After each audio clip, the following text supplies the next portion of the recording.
morning I want to make a quick video on char cloth.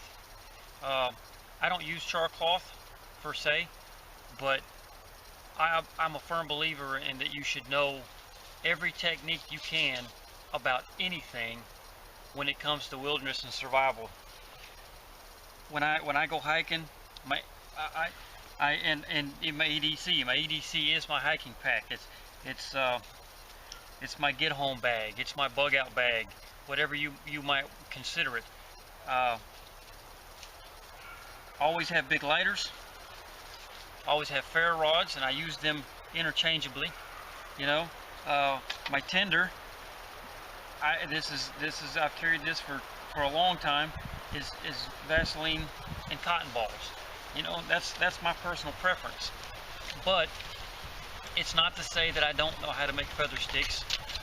It's not to say that I don't know how to gather and prepare, you know, bird's nest tinder. You know, that's just a preference of mine, how I want to start my fires. That's why I think that char cloth and learning how to make char cloth is just as important as anything else that we learn. And that's why I wanted to make this little video today, because char cloth is not hard to make. It's simple. You know, it's almost simple as pouring yourself a glass of water. You got a campfire. You know, all you need is cloth that's 100% cotton. I don't want to cut up my shirt if I'm in a survival situation. You know, if I have to, I have to. But that's not a choice of mine. But if I have lost my pack and I don't have this and you know, maybe I'm somewhere where I don't have relative, you know, tinder available, and that is my final resource, then that's what I'll have to do. But just to have char cloth to carry with you, it's so simple just to go to Walmart or the dollar store, Walgreens, wherever, and pick up these little cotton rounds. You know, they're used for applying and removing makeup and whatever else. They're 100% cotton. They're rounds. They're perfect size. They're, you know, get your little Altoids can. I feel everybody should have Altoids cans out the wazoo for whatever reason. Punch a few holes in the top of the lid. You stuff it full. Make them fit. Stuff it. You know, 6, 8, 10, however many you can get in there. Lay it into your campfire, and just char it. And just char it. That's all you do.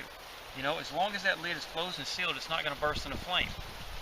You know, when you feel like it's finished charring, kick it out of the side, let it cool. After it cools off, pick it up, open it up, thumb through it. If they're not charred completely, turn the can over the opposite way. You know, put it back in the fire. It's that simple. Char cloth is not hard to make. The key is you do not want oxygen to get to the cotton while it's hot, because it will burst into flame. You know.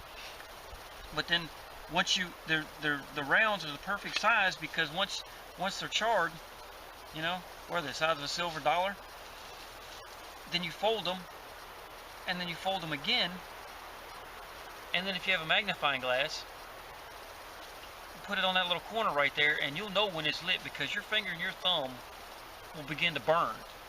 You won't see it in daylight, but you'll feel it. You know, you take your bird's nest, put it into your bird's nest, and start blowing on it, and there's your fire. Char cloth. It's simple. It's been around for hundreds of years. But just because something's not your choice of, you know, of way to start fire, doesn't mean that you don't need to know how to do it. That's my opinion. Thanks for watching.